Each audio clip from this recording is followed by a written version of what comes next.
Psychedelics have been hugely helpful to me. I've never told this story publicly before, but that's what we want. The first time I ever did any sort of psychedelic, it was mushrooms, and I think it was the equivalent of 7 grams. It was so intense. It's a strong start. It was. I didn't know that that's what we were doing. And then I remember I took a step, and the wings of this butterfly just melted, and I was like... I remember talking to death for the first time, like a person. There was so much fear around death and my time here and how fragile it all is, and live every day like it's my last. And it was from this really rushed place. Death is how I feel how much I love life. And grief is how I feel how wide the walls of my heart are. And so it really shifted my relationship. I heard this girl's voice, and she said, "What's your name? What's your name? What's your age?" And she's like having me write down the answers in this journal. I go back in the car, I turn on my phone, and my best friend at the time texted me, and she said, Welcome to Into the Multiverse, a podcast brought to you by Supermush, where we believe that mushrooms can actually change the world, and that if humans mirrored the magic and wisdom of the fungi kingdom, we would have a far more joyous and connected planet. Each week, we'll be meeting with thought leaders and experts to extract the best insights and stories across everything from functional fungi, psychedelic medicine, and so much more. Thanks for listening. Step into the multiverse with us. the time texted me and she said, "Are you?" Hi, everyone. Welcome back to another episode of Into the Multiverse. I'm so excited to be joined by another Allie on my couch today. Thank you so much for coming on the show. Thanks for having me. So I deep stalked you on the internet in preparation for this conversation, which I'm very excited to have. And I'm going to read your bio, which I normally don't do, but I want to read your bio because there's so many beautiful tendrils of information there that I want to make sure I don't miss anything major. So fill in any gaps for me. But Allie Michelle is a poet, author, most recently of the fantasy novel Legends of Lemuria. Am I pronouncing that correctly? Everyone pronounces it differently, and I kind of like it, so there's no right way. Tomato situation. Okay, great. She is a meditation guide, host of the Easy A podcast, and your most recent ventures include releasing your poetry book, and you've guided thousands of people through meditation and mindfulness workshops, and you've collaborated with incredible global leaders in the wellness space. The way that I understand your work is you're really bridging this gap between creativity and consciousness. Is that how you would describe yourself to people that ask, or what would you say if people ask you, what do you do? I never know what to say when people ask me that, but that's how my manager describes me, is the bridge between wellness and art, so we'll go with it. That's a good pitch. Great. Me and your manager on the same page. Yep. Okay. What I would love to start this conversation out with is I heard you perform your poetry. It was a few months ago, and it was a quote that I had actually used. I didn't know if it was from you or it just reminded me of something I had heard, but whatever you said in this piece of poetry was so potent. I used it in my brother's wedding speech. And I remember you saying that. It was really beautiful because I won't attempt to encapsulate it in the beautiful way that you did, but it was something to the accord of this couple who had been together for 60-something years. And when the husband was asked, how is it possible to be with the same woman every day? He responded, she hasn't been the same at all. And it's been this constant evolution. And so I'd love to hear what your perspective is on that concept as far as it comes to your own evolution of yourself since you started doing the work that you're doing now. Yeah, I mean, I love that interview. I was listening to interviews of just older couples. All of the interviews were like 60 plus years they had been together, but that one just really stuck with me because it was at a time in my life where I was just questioning the traditional structure of monogamy and relationships. And I was like, okay, I mean, open relationship doesn't feel good to me either, but then like, how does this work without it growing stale and feeling suffocated? And then I saw the interview and I was like, that's it. That's what it is. We're such different people every day, and the greatest blessing and challenge that we can offer in love is to just stay curious about each other every single day and every single moment. It's just, okay, who's this person right now? Because for me, I don't know myself fully. I probably never will. I keep discovering these new layers and being like, I guess I value this now instead. And it's such an evolution, and staying in real time, like I said, that's the greatest act of love to me, whether it's with myself or others. You have such a gift with words, obviously, just based on that answer and through the entire body of work that you do. And I think what was so interesting for me, as I've followed you on Instagram for a while, but I really like dove into some of your pieces, and I want to talk about a lot of different topics over the course of this conversation. But I pulled out some quotes or some things that you had written, whether it was in captions and I would love to just talk about some of those things and use them as starting points for conversation. So make sure that I quote you correctly. I thought it was so interesting that you wrote a fairy tale book, and we're all fans, like we're all really fascinated with the world of the mystical and fantasy world. You can see that by movies like Avatar and like our human fascination with things that are otherworldly. And you had a quote that said, "All of the wisdom we see being taught online already exists within old fairy tales. It's less obvious, but fairy tales really slip through the back door of your subconscious and plant seeds of important life lessons." And I really liked this because you're trying to draw the parallel between getting lost in story and then the lessons for the modern world. So what do you make of that? Well, for me, I love all the self-help books. Like the first one I read, I think, was Untethered Soul by Michael Singer, and I was like 18. But sometimes that information doesn't stay with me or sink into my bones. It's just knowledge floating around in my very heady brain. And then I love fairy tales, and I wanted to kind of bridge the gap between the two, because there's something about climbing inside of a character that expands your empathy. Like, for example, everyone loves Game of Thrones. They fought battles with those characters. They grieved losses with those characters. It changes you as a person, whether you realize it or not, to deeply connect with a story. And for me, at least in fairy tales, if you look at Grimm's fairy tales, which is all of the older ones like Cinderella, Rapunzel, much darker, but they all have this wisdom and sort of life lessons and warnings about treating people kindly and, just being aware of your footprint on the world and things like that. And so all of that already exists in these older stories that we love so much. I think it's such a good reminder, because for so much of my life,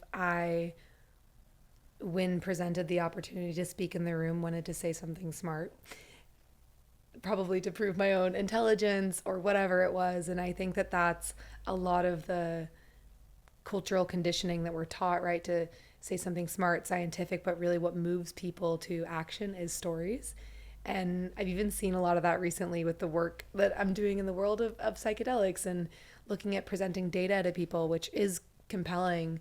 But what's even more compelling is telling, stories about death and grief and how psychedelics might be impactful in that. So there's such obvious examples across every single thing, whether it's fairy tales or just personal stories of how that moves people. And when I read that, I was reminded of, I went and recently saw this theatrical performance, and it was kind of like a modern recreation of the Eleusinian mysteries, if you know anything about Eleusinian mysteries, but it was all Greek mythology kind of like played out. And it was so impactful, and you're so immersed in the characters' stories. And it reminded me that we've been kind of fighting wars about the same thing since the beginning of time. And so that's a lot of what, when I started to look at your work, you're kind of pointing to these things that we're fighting about, and how love is the common thread. What would you say is the thing that is the most inspiring to you, that you like are just, when you write about it, it feels like this is the reason why you're doing it? Is there something that you're currently focused on right now that kind of strikes that chord? I think writing is my way of loving the world, because I only understand the things that I love. Like really understand the things that I love, because it's again, I could hear a piece of knowledge, but it's not going to live in my bones unless I love it. It doesn't become a part of me until that point. And so a writer lives twice. First, we're just experiencing it. And then second, our job is really to capture those ordinary and overlooked moments and stretch them out to help people lean in to their experience. Because good writing, it draws you in through the nervous system. Like you said, you heard these stories and you felt it in your body, versus me saying 85 studies show that your brain chemistry will be affected in this way. It's like it doesn't hit in the same way. Yeah. Wow. Yeah, there's this is a I don't know if it's a quote that you said, but I want to talk about the process of creativity. A lot of people struggle with that. A lot of people struggle with that second part of the experience. And I think a lot of mental health crisis lies in the fact that we aren't translating our hits of creativity into actual tangible pieces of art. And so I'd love for you to talk about that. You know, that's actually something that I struggle with. Maybe it's just like a personal question. Like, we're so busy and we're so distracted, yet when we get these hits of inspiration, the process of actually translating it into something, there's a huge gap there for a lot of people. So when you get a hit of inspiration or creativity, and maybe you set up specific containers for that, but like, what does that process look like? Are you like immediately writing it down? Are you, making a note for later? Like, what is the gap for you of like closing from hit of inspiration into actual, beautiful works of art in the world? It's funny. People are always like, what software do you write on? What's your 3-step process to journaling? And I'm like, it's so much messier than that.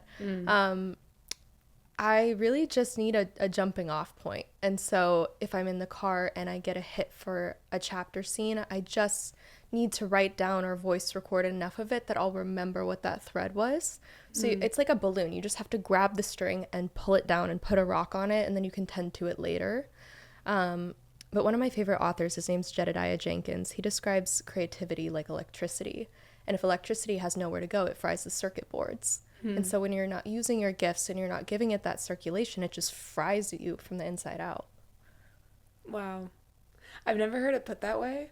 I haven't described it in nearly as beautiful of a way, but, we were kind of talking about before we started recording all the different career paths that I've had and like little hits of these things. And, so much of, I think, where mental health issues come from is this trapped creativity. And, the artist's way is this amazing work of art to help people untrap themselves. And there's so many different modalities in which to do so. But there's so many people that are stuck in corporate jobs that are actually incredible painters in disguise or writers or whatever this process is. Like, how did you untrap yourself, if that makes sense? Or did you ever feel like your creativity was not expressed? Like, what is the process of kind of unlayering? Anytime my creativity hasn't been expressed, the image I get is, I think I have like shackles around my hands, but they're just clasped together. It's me who's not unlinking that chain. It's me that says, oh, I'm not a writer, I'm not a poet, I'm not a painter, I'm not a dancer, I'm not a singer, when in reality, these are gifts that have belonged to human beings since we could move, since we were monkeys. It's like we sat around a fire and we danced and we sang and we told stories, and that is such an innate part of us. But in America, we have this weird cultural thing of, if you're not a professional and if you're not the best at it, you have no right to do it. And I think that's really unhealthy. Yeah, I love the way you're describing. Yeah, I mean, we're the vessel, right, for these things to come through, and there's so many gifts that you probably have that we will continue to unlayer that you have no idea exist within you. So I love hearing. I was at a dinner last night and we were talking about things that inspire us, and my friend's husband was like, I'm so inspired by my wife. She's been in the world of yoga, and at age in her 40s is now an incredible singer and is like starting that. And so I think that's really a beautiful reminder. I love, my favorite inspirational stories are people that are like in their 80s and then start to pick up a new skill and craft. I also read this on your Instagram, which relates, and I want to hear what your thoughts are on this. And I actually think it was a quote from your friend, but she said, art is holding the floodgates open wide enough for God to come through. Mm-hmm. And then I think you elaborated on this. Every craftsman has felt that humbling moment when something larger than life comes through them. And you said, writing is where my spirit has strengthened enough to hold the gates open. So just any thoughts on the human being the container and what your relationship to spirit is in that? At least the way I see it, anyone that we consider a master of their craft is someone who has pressed those gates open a little more each day until it's wide enough that this greater force takes over them and you can recognize it as a greater force. Whereas when I first started doing poetry, obviously it wasn't very good at all. I'd love to hear your first poem, it's like a first to show people. Oh my That'd be gosh. a cool before and after. I actually found it. It was in a 9-year-old journal, and it was so morbid. I've always written about death, but I was like, these bones are just borrowed or something like that, and it rhymed. It was terrible. It's pretty good first. I was a weird kid. High bar. But some of it was terrible because I hadn't, my shoulders weren't wide enough to hold the gates open like that yet. But because I kept going, that is where I feel closest to what you would call God or creation, is when I'm writing, because I've just learned how to hold the gates open enough. Wow. Yeah, it's a cool thought that if you keep diving into your creativity, you keep going, like that is where a lot of people find the spiritual experience for the first time.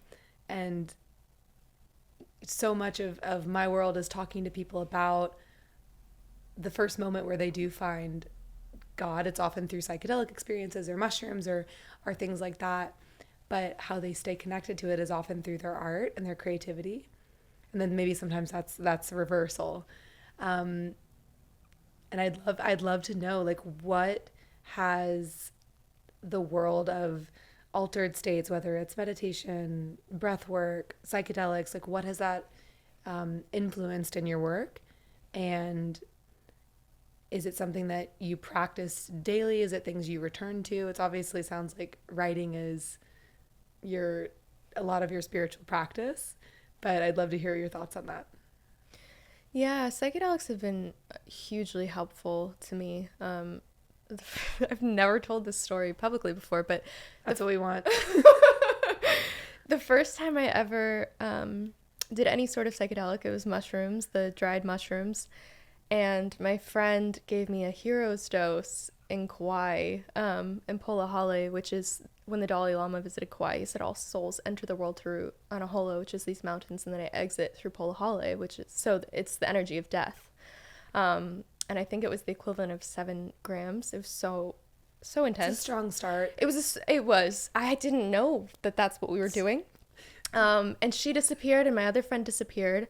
And I was like, oh, maybe they didn't work. And then I remember I took a step and the wings of this butterfly just melted. And I was like, and I don't remember much. I remember talking to death for the first time, like a person, and finding so much peace, because I lost like grandparents and my godmother very young. And so there was so much fear around death and my time here and how fragile it all is, and live every day like it's my last. And it was from this really rushed place. But after that experience, I felt this death is how I feel how much I love life.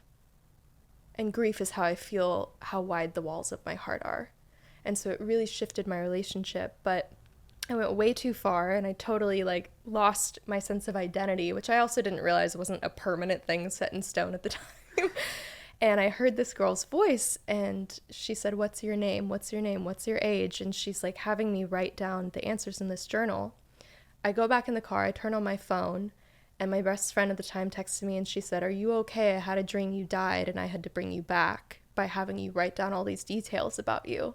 And she was on the other side of the country, so far away, totally sober. And so I had no idea how interconnected we all are. And that definitely, for me, it was so humbling, because I realized just how much I really don't know. Whoa.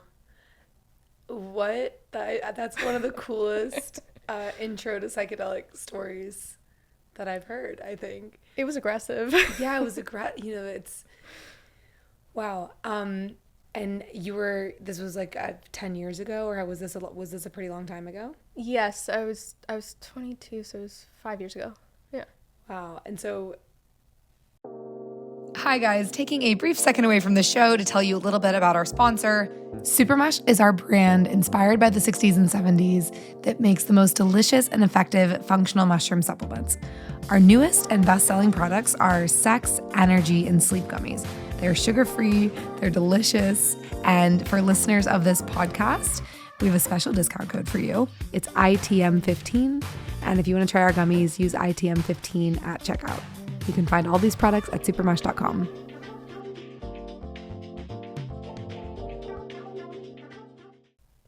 from that conversation with death, we talk, you and I talked about this a lot. We love death. We love death. It's one of my favorite things to talk about. And especially recently, after like really being up close with it, I realized what a beautiful tool it is. And I love talking to young people about death because it's not something that's really front of mind for a lot of people. And you do so much beautiful writing about your relationship with death and why it's a teacher. What would you say if you had to summarize what your current relationship is with it and any sort of kind of like daily practices, reminders around it? Death right now is my greatest advisor. Like before I make a decision, I close my eyes and I look over my shoulder and I imagine death is sitting there. And I'm like, okay, what do I do? And it's so clear every single time because death isn't going to spin out about daily dramas and does everyone approve of me? And oh my gosh, am I on time for my own journey and all the things? Death has no interest in that. And so I would say that it's my greatest advisor in every choice I make. Wow. Do you have a visual of is this like a personified person for you? Like what is she wearing? Is it female? Is it like, I would love to hear your elaboration. I personify everything because it's just my feeble human brain trying to make sense of uncontrollable forces. But I picture like an older kind of crone looking figure with like a dark cloak, and she's like this comforting grandmother, but also that sassy crone energy where they'll just whack you upside the head. Think like Grandmother Willow and Pocahontas. Yes. Yeah. Yes. That's how I picture death. Have you seen Inside Out? Yes. Okay. So this is iconic, right? Because it's the personification of all of our different internal emotions. Have you seen the second one? That's my favorite one. It's so good. Okay. I am nostalgia. Yes. Remember Okay. when? That's what came up for me. So if for people that are listening that haven't seen Inside Out, it's this amazing animated depiction of all of the emotions that are inside a little girl's brain, and one of the emotions that comes out is this nostalgic kind of grandmother, but it's a little cartoon character that appears, and it's such a cool movie because it shows you that you have so many different parts of yourself that you can consult with, and in the spiritual community, if you will, people are all talking about parts work and the dissection of our personality into multiple different layers. It's actually really empowering because when one part of your personality comes up, you're able to love it, have a conversation with it, not have it overwhelm the entire system. Is there other advisors in there besides death? Or is death like just owning the whole advisor board? I think death gets the final say. She's got the most chutzpah, as my grandmother would say. But I write about what I love and what haunts me, which is love, death, and time. Those are the three themes I orbit around, probably because they are the hardest for me to grasp. And so in a way, writing is my way of honoring those forces and also trying to understand these things that I'm scared of. And so those are the three that kind of I rotate with. What is your relationship with time? It's gotten so much better, but it used to be my worst relationship. I felt like it was always slipping through my fingertips because when I would disassociate or feel uncomfortable being here, it sped up. Versus, when you're with someone you love or when you're making art or when you're eating a really good meal, time just stops. Mm-hmm. And so I'm realizing it is controlled by how present you are.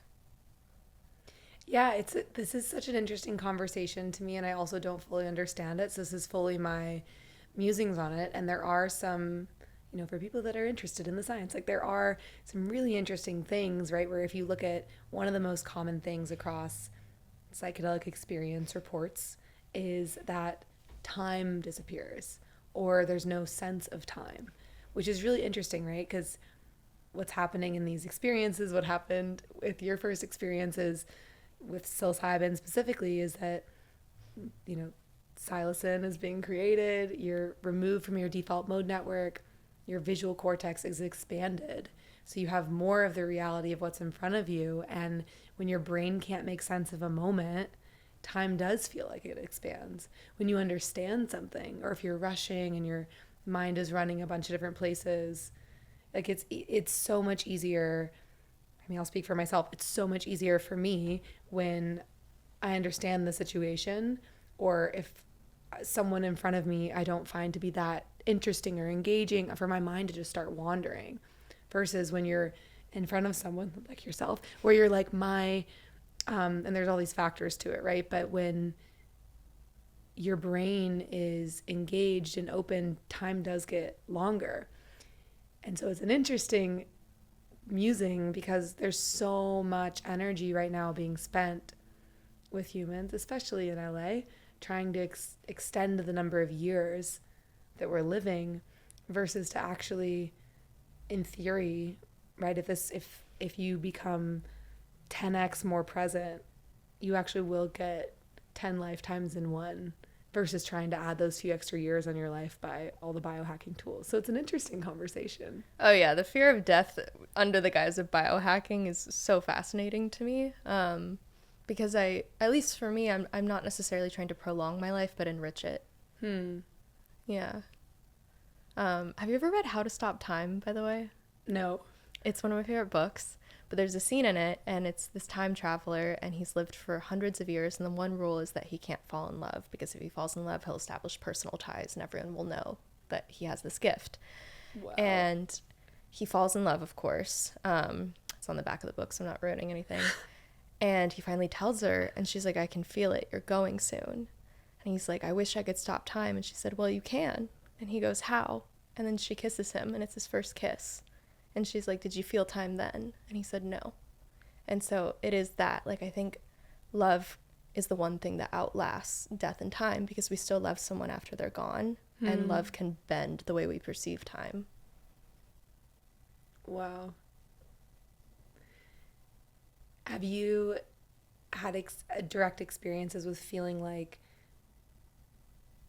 love outlasted time, and anything interesting with that? Like, and also, can you speak to that really in the terms of like heartbreak? Because that's the thing we're all the most scared of, right? And when I kind of was talking about at the beginning, this performance I went to, I had a massive awakening and moment with it, which sounds obvious, but I'm like, oh my God, humans have been fighting wars over land and women and greed and all these same things since the beginning of time. And at the core, like, what we all really want is this feeling of love, but we're scared of it, so we try to control, and then we have kind of all these symptoms that we end up having a lot of conversations around the symptoms versus the core thing around love. That was so not a directed question, but I'd love to hear your thoughts on anything that felt interesting. Yeah, let me know if I'm picking up the balloon thread. Okay, wait. Love, time, heartbreak. That's where I was going. Okay. I mean, heartbreak is the death that won't kill you. It is a death, and they're just still walking around in the world. And I think we should grieve heartbreak like we grieve death, where you're celebrating the time that you shared with this person and the season change. And one of the things that has helped me so much in heartbreak is still talking to them and writing letters like they're in the room through prayer. Because I think there's this weird Western mentality of just get over it as soon as possible. And it dishonors how much that person helped you to transform, and it dishonors those memories together. Like, you don't tell someone who just lost a loved one, get over it as soon as possible. And so I think taking the rush out of it's very important. And one of the lines in my fantasy book is, death is stronger than life, and life is stronger than time, but love, for all its mystery, is stronger than all these forces combined, because it is the one thing that can slip through. Yeah, that's interesting, because I'm curious, because what I've observed both in my personal experience and the people around me is like the appropriate amount of time to give to grief or something, or just grief in this example, because I think it's highly relevant for a lot of people, for heartbreak, for death. What's the appropriate amount of time to give to it, where you're not cycling and trapping yourself for a really long period of time, and then not shortening that process where you're sweeping it under the rug, right? Like, what's the appropriate amount of drama and energy? And it's so different for every person. One of the things that I have 100% experienced that have been so helpful with my experience of death and grief, both with people that are living and people that are not here anymore, is psychedelics as a tool to help me to understand. Because really what's happening in that situation is you're getting increased neuroplasticity, where you may feel more rigid and hard to let go of an old story where you had this whole vision of what your life might look like with this person. And there's really interesting research that's happening right now with people that have experienced something traumatic and then immediately use psychedelics afterwards, where their perception of that trauma, like the PTSD, doesn't have the time to land in the psyche in the same way. And so I'm curious if you've had any experience of that, where you've been able to use mushrooms as, or any psychedelics as tools for processing in a way that you felt it appropriately sped up the process. So much. I mean, mushrooms, I would say, has been, besides EMDR therapy, the greatest help in releasing trauma and releasing old stories for me. And everyone has such a different experience with them, but for me, like, we're best buds. And I use them like a facilitator or like a therapist or something like that. I'm not necessarily just doing it recreationally, not that there's anything wrong with it, but for me, it's such a deep process and it sends me into a very deep place. But I feel very grateful to them. I mean, I think it would have taken years and years and years to feel the way I do now without them. Yeah. And that's an interesting question, right? Like, if I like to talk about this quote. B and Azria wrote this in their book, if you know their book, Becoming. They're mutual friends of both of ours, but they talk about, if the world is, or, if you're in a burning forest, are you taking the long way out, or are you taking the shortcut? And most people would say the shortcut, right? And so the theory is like the world is on fire. That's the analogy they draw, where psychedelics in a way get a lot of, conversation directed at them being a shortcut or like an expedited path. And my response to that is often like, isn't that kind of the whole point? Like, we only have X number of years left on the planet. So we make these decisions based on, do you want to be in a trauma for 10 years, or can you shorten that process? So I'm also curious, do you use functional mushrooms? We talked about this, like lion's mane and cordyceps, but I don't really exactly remember what your response was. Yeah, I mean, I love all of them. I'll be honest, I don't know if they're actually like, I can't feel the effects. It's definitely different from psilocybin. But I love it. It can't be hurting. And I did want to say with psychedelics, I think for a while I did have an attachment to those mystical experiences. Like, I wanted everyday life to feel as magical as it did on mushrooms. And so I did need to take a couple years of just nothing to be okay with the ordinary everyday moments, because as an artist too, my job is to not look away from life happening in front of me. And so at least for me, I did kind of have to learn that lesson of like, okay, we can't just like send ourselves into the afterworld every day for fun. And so everyone's so different, has a different relationship to it, but yeah. Well, they're a reference point, I think that's actually probably going to be really helpful for people to hear, because the idea is to create enough of a reference point, because your brain creates all those same chemicals. Like, your brain can create through And you can see it through sober, you're not taking anything. You're just using your own breath or meditation. People have the exact same brain state as if they took a powerful dose of psychedelics. And so knowing that, it doesn't mean it's not a lot harder to recreate it, but that's part of the training, is to like, you know, get yourself exposed enough to realize this is possible, but then to be able to recreate it without needing to take it, like needing is the key word, needing to take a substance to get there. And have you explored other psychedelics, or have mushrooms been your main kind of teacher? I definitely had an exploratory, I don't know what, everyone understands what I'm saying. When I was living in Hawaii, where I would try different things. I haven't done ayahuasca or anything like that, because I do think I'm naturally so ethereal, and there's a lot of air in my chart. And so again, my personal work is to just be here and be really grounded and like find God in my taxes instead of mushrooms every Tuesday. But for other people, you know, that they need that help and support and opening to those places in themselves. And now I feel so sensitive that a little breath work does get me to that place. Finding God in your taxes. That's really good. Have you found God in your taxes? Actually, yeah. My accountant is a wonderful man. He gives a lot of wisdom every time I go in. I'm like, how are you Yoda for the IRS? I don't know. Yoda for the IRS. That's a really good. He needs to update his LinkedIn profile immediately. I have a few more kind of quotes and things I wanted to muse with you on. This one I was really inspired by, because a lot of people are discouraged right now, and I naturally have a very optimistic demeanor.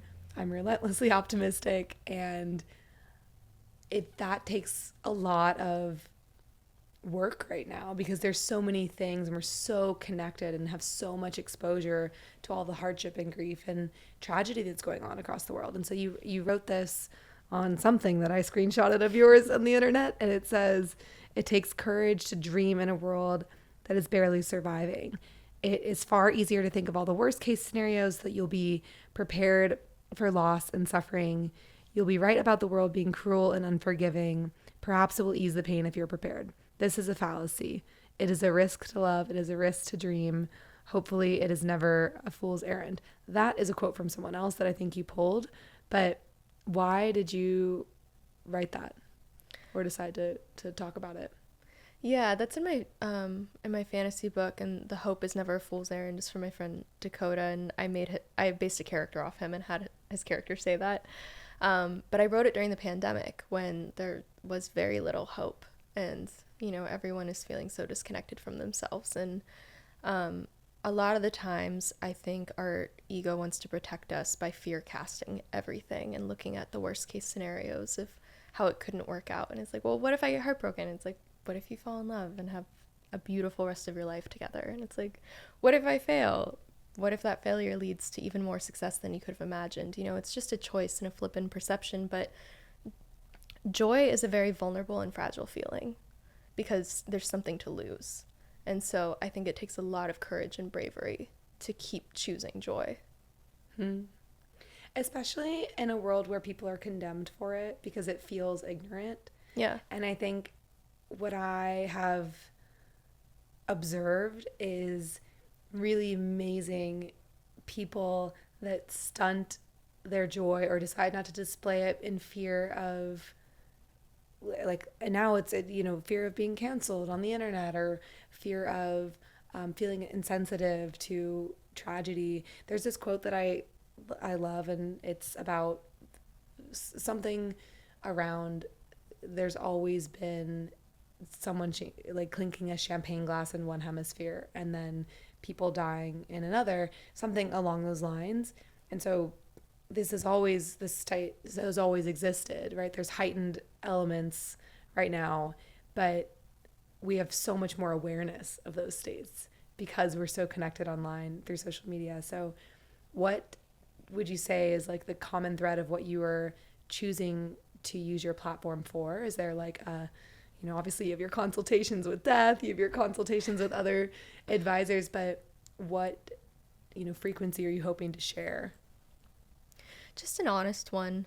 If joy comes up in you, you should seize it, because grief will come too, and anger will come too, and sadness will come too, and ecstasy will come too. And, just emotions are no feeling is final.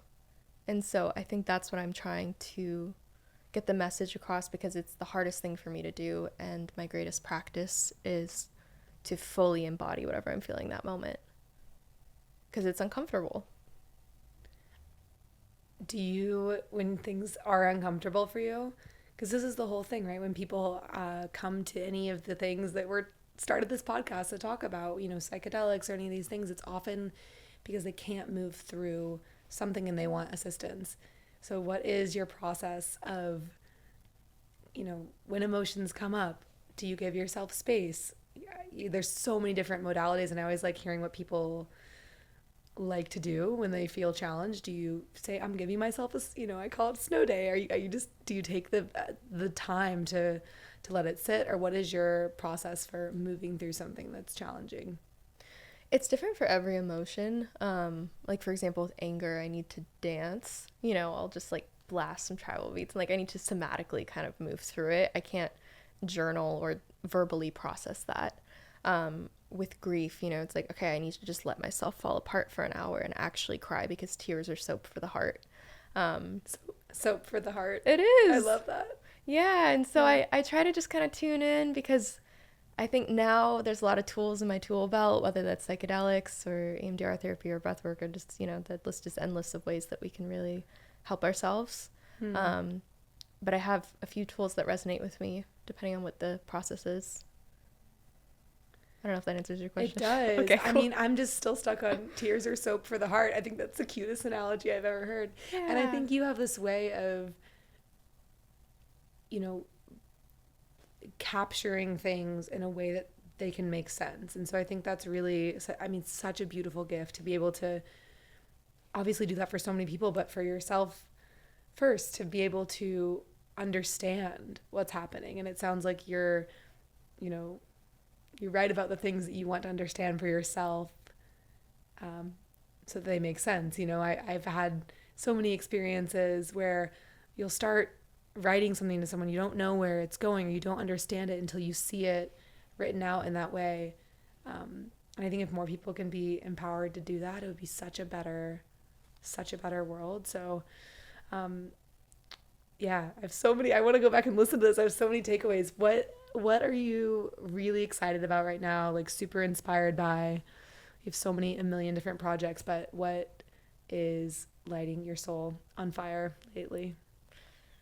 Nature and writing, to be honest. It's so funny, no matter how many wonderful things happen or successes happen or failures and horrible things happen, I still just love nature and writing and being around the people I love.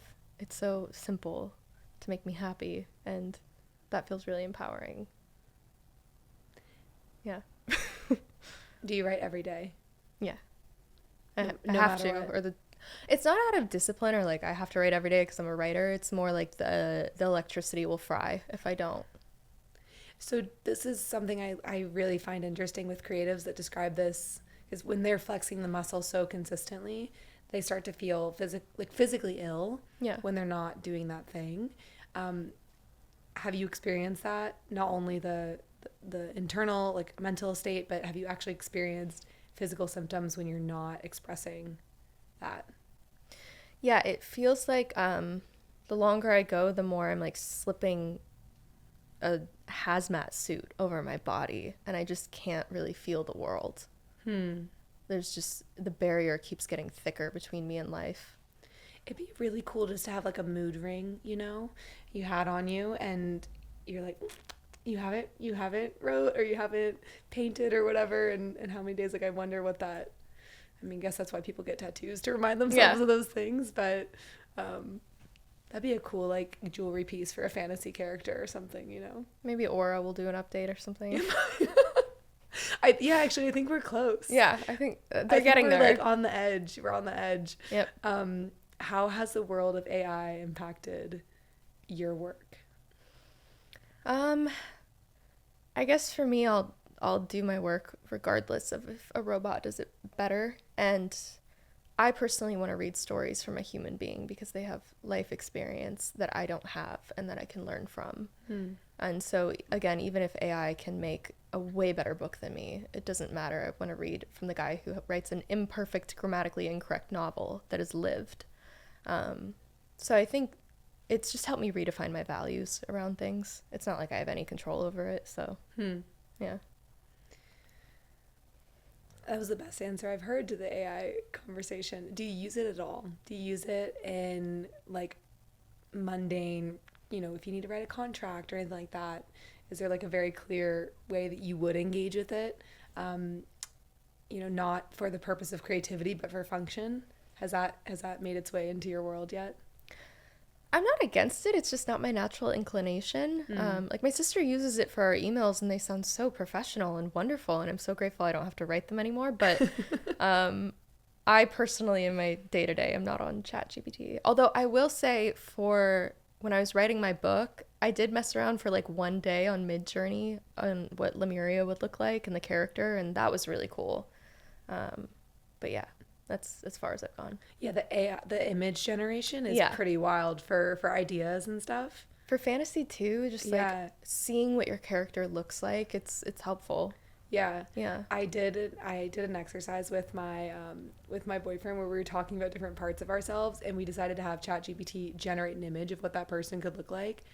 And it was so helpful because then you actually have, you know, it sounds like you can do this really beautifully in your own brain. I haven't flexed that muscle nearly as much, but I'm inspired to create a character and visually understand what they look like, whether it's death or something else. But I found that to be a really interesting tool. Last few questions for you. We didn't talk at all about your podcast. What is your podcast about? And what should people expect from it? It's called Easy A, and it's with my sister Alexis, and we're helping you get those easy A's in life. So we interview different artists and wellness people, and we're really starting with our friends and people who have personally impacted us. But my intention with it is I believe stories are what bridge and connect us and can genuinely heal and bring levity to the world, or at the very least understanding and compassion. So I just hope that it's a bit of a bridge. But yeah, we've interviewed, you know, just writers and poets and actors, and I personally love the conversations with artists the most, but there's all sorts of characters on there. Cool. Yeah. I would be remiss if I didn't ask this, because this has been such a huge part of my world, like psychedelics with my sister and my family. I'm curious how mushrooms and psychedelics have impacted, whether it be your relationship with your sister or your family life in general. With my sister, I actually really want to answer this honestly. We first did psychedelics together 5 years ago, and there was always an unspoken devotion and loyalty to each other, especially after the loss of her mom. But I think we were able to verbalize and take down some of those intimacy walls that were coming from a fear of loss of one another, and actually express that love without reservation. I think that's the greatest gift. Because sometimes with family, you're like, oh, you're annoying, you steal my clothes, why? So being able to genuinely express just how much someone means to you is a huge gift. Yeah, wow. I had the founder of MAPS, Rick Doblin, on the podcast, and we were talking about MDMA, because that description, I know we're talking about mushrooms in this situation, but MDMA is such a beautiful tool for people being able to say what they want for the first time, because it really feels like prison glass has dropped down, and mushrooms do something kind of similar. It's less guaranteed, though. It's like Harry Potter beans. You don't know what you're gonna Yeah, it's less guaranteed. You don't know if you're gonna be rolling in the dirt, or you're gonna be it's not, it's unclear. Yeah, it's super unclear. When people tell me that they take mushrooms and go to dinner parties and stuff, I'm like, that's my worst nightmare. And people ask me if that would be my preference given what I do for work, and I'm like, good Lord, absolutely not. I will become a gremlin. It's not isn't that funny though? It's not a rip and replace for alcohol in any way. So people, that's an initial perception that mushrooms is altering your consciousness, and therefore it would be a replacement, you know? So definitely don't try it in that setting. If you're interested, exploring it for the first time would be my advice. Okay. We covered so many good topics here. The last thing is, what do you have kind of coming up that you want to share with people? What should people be looking out for? Things in like the next 6 months that you're stoked about? Yeah, I mean, you can find me on the podcast EZA. My fantasy book came out a couple months ago, Legends of Lemuria. But those are the main projects in my life right now. Is just finishing. It's a trilogy series, so I'm in the process of book 2 right now. But yeah, that's about it. Amazing. They'll find things if they want to find them, you know. Find you on the internet. The last question we ask everyone on the show is, what is the most important lesson that psychedelics have taught you? Oh.